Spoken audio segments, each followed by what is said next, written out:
Online चल रही class में बीए प्रथम वर्ष के विद्यार्थियों का स्वागत। आज हम रघुवंश के तीसरे श्लोक को पढ़ेंगे।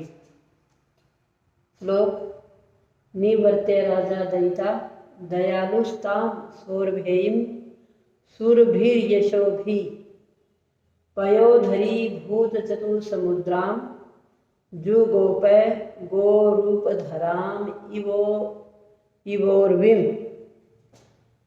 प्रस्तुत श्लोक में राजा दिलीप के द्वारा की गई गौ सेवा का वर्णन है।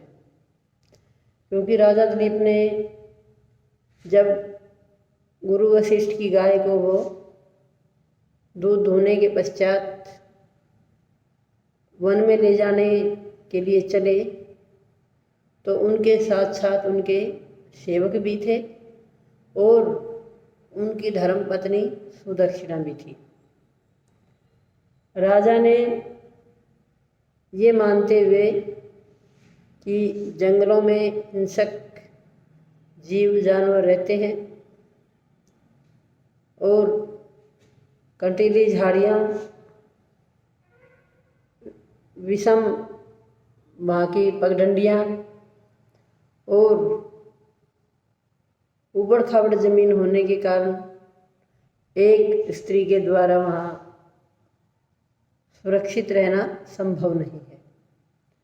तो उन्होंने क्या किया, उस नंदिनी की सेवा करने के लिए अपनी पत्नी को भी रास्ते से लौटा दिया, जैसा कि श्लोक के अर्थ में बताया गया है।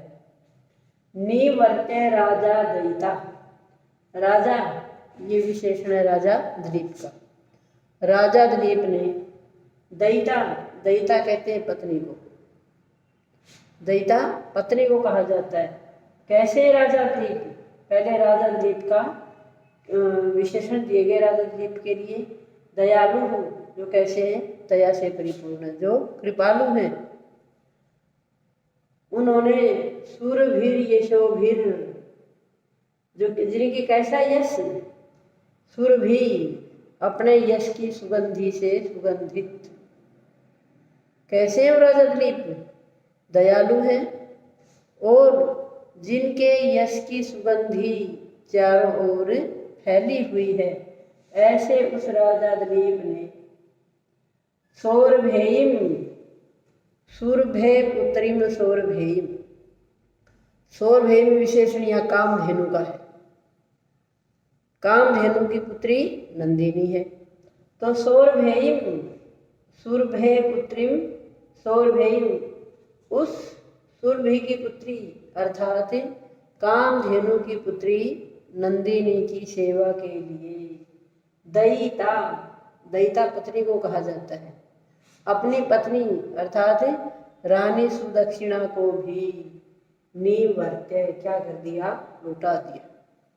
क्योंकि जब वो ऋषि के आश्रम से चलते हैं तब उनके साथ रानी सुदक्षिणा भी आगे आगे राजा दिलीप चलते हैं। उनके मध्य में नंदिनी गाय चलती है और उस नंदिनी गाय के पीछे रानी सुदक्षिणा चलती है।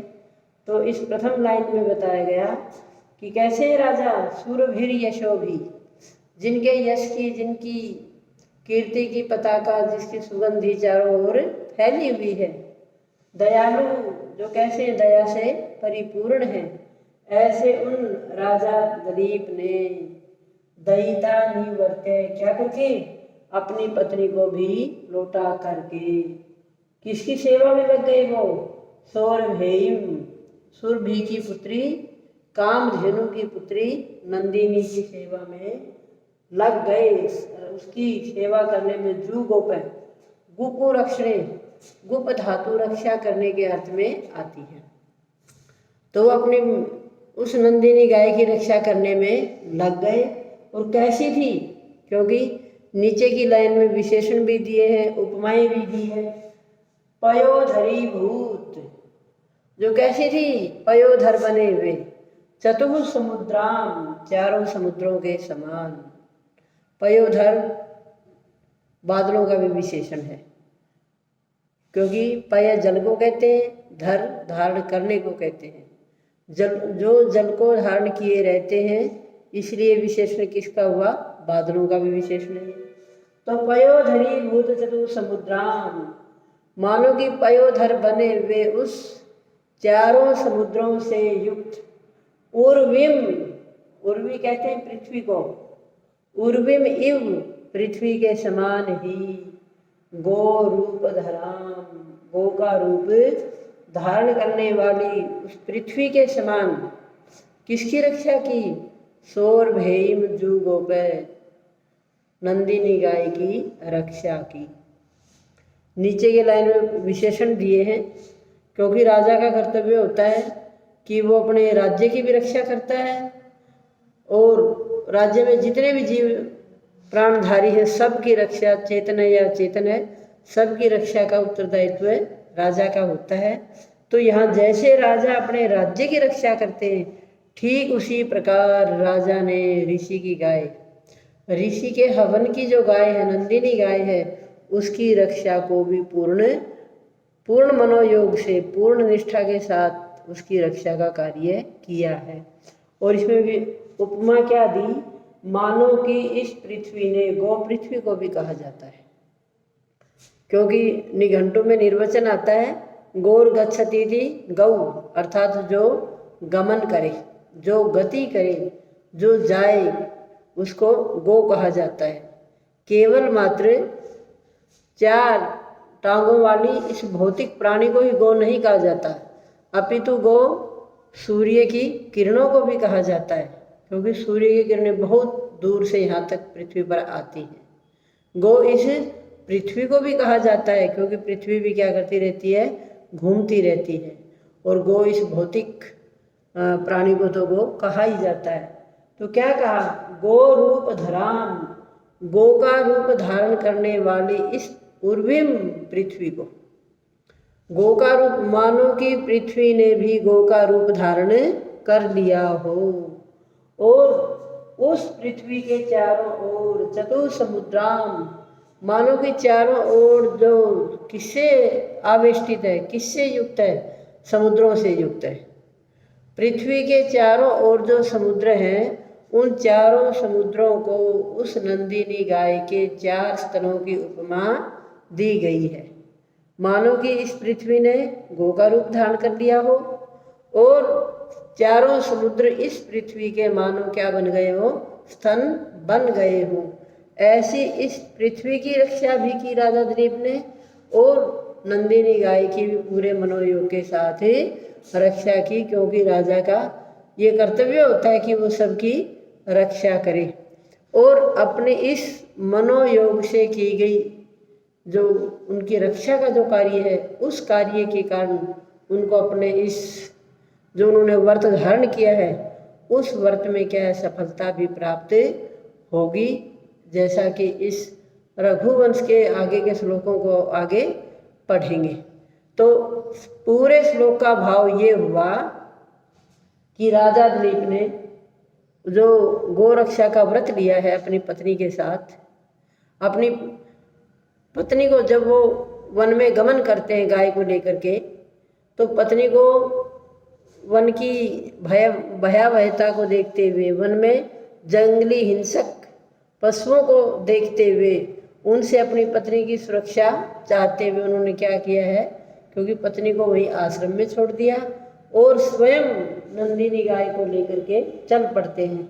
तो यहाँ राजा के दया भाव का, राजा का स्त्री के प्रति सम्मान के भाव को भी दर्शाया गया है कि उन्होंने व्रत अपनी पत्नी के साथ लिया है, लेकिन अब उस व्रत को वन में जाते वक्त स्वयं अकेले ही जाते हैं, और जब वन से नंदिनी गाय लौटती है तब सुदक्षिणा भी क्या उनके साथ मिल करके नंदिनी की सेवा करती है। तो यश से सुशोभित, जिनकी कीर्ति चारों ओर, कीर्ति का यश, कीर्ति की सुगंधी चारों ओर जिसकी फैली हुई है, क्योंकि यश व्यक्ति के कार्य से ही फैलता है। तो ऐसे उस राजा दिलीप ने सौरभेम जुगोपय ये लिट लकार का रूप है, उस नंदिनी गाय की रक्षा की। और किसके समान की? मानो कि इस भूमि ने, इस पृथ्वी ने ही साक्षात रूप से गो का रूप धारण कर लिया हो, पृथ्वी का रूप धारण कर लिया हो। और इस पृथ्वी के चारों ओर जो समुद्र हैं, मानो ये चारों समुद्र उस नंदिनी इस पृथ्वी के क्या चार स्तन बन गए हो। ऐसी उस पृथ्वी की भांति ही उस नंदिनी गाय की राजा दिलीप ने रक्षा की, उसकी सुरक्षा की कि नंदिनी गाय को कोई भी हिंसक प्राणी किसी भी प्रकार की हानि न पहुंचा सके। अर्थात पूर्ण मनोयोग के साथ नंदिनी की रक्षा में वो लग गए। प्रस्तुत इसमें अनुप्रास अलंकार है। ग्रामर श्लोक में निवर्त्य, नि उपसर्ग है और वर्त्य वृत धातु है, ल्यप प्रत्यय है। क्योंकि ल्यप प्रत्यय की एक ही पहचान है, बाद में यह होगा और उस धातु से पूर्व उपसर्ग होगा। ये सबसे पक्की पहचान है ल्यप प्रत्यय की। पूर्व में धातु से पूर्व उपसर्ग और धातु के पश्चात अर्थात पूरा शब्द बनने पर यह अंत में होगा। यह ऐसे और भी हो सकता है, यत प्रत्यय का, क्यप प्रत्यय का, णित प्रत्यय का, लेकिन उन धातुओं की ये शर्त नहीं है कि उनके पूर्व में उपसर्ग हो। जू गोप है, यहाँ गुप धातु है। गुपु रक्षणे, रक्षा करने अर्थ में आती है। और रक्षा करने के कारण ही क्या बनता है, इससे गोप्ता बनता है। जो रक्षक होता है, रक्षा करने वाला होता है। ये लिट लकार का रूप है। गो रूप धराम, यहाँ रूपक अलंकार है। गो रूप अर्थात पृथ्वी पर किसकी वो किया आरोपण किया गया है, रूपक अलंकार का। गो रूप धराम इव, इव होने से यहाँ पर उपमा अलंकार है। इवो गो रूप धरामिव और विव, इव प्लस में उर्वी, यहाँ पर गुण संधि है। इव के वह में जब इसका हमारा करते हैं, इव, इव प्लस में उर्मी,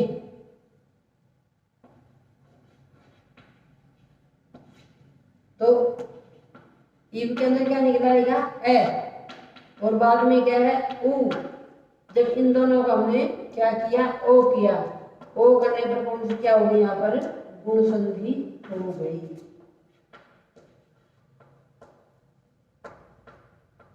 अनुप्रास अलंकार है और इसके अंदर यही ग्रामर है। लगता है मुझे कि आप सबको श्लोक समझ में आ गया होगा। धन्यवाद।